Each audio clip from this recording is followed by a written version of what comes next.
So there's about 3,000 billionaires in the world.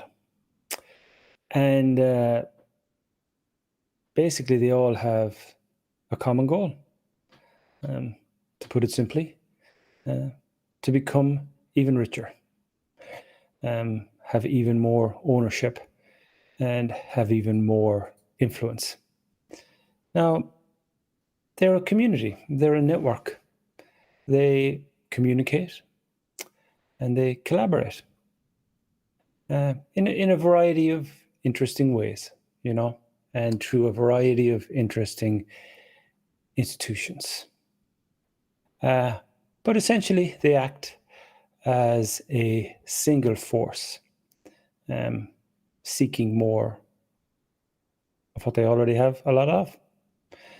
And now they're entering into a period of exponentially achieving what they have, because the more power and wealth and influence you have, the more you can get more of it. So that's naturally tends towards an exponential curve. And that's what they're reaching now.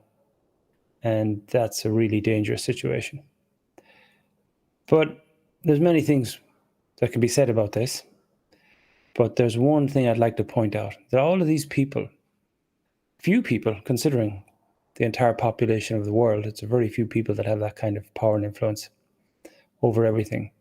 One interesting thing about them is none of them, not one of them, understands what's happening to our species. None of them know the completed model of the human species. So they're all acting from a place of ignorance and just making up their own stories to serve their own ends about what's going on. So what can we do about this?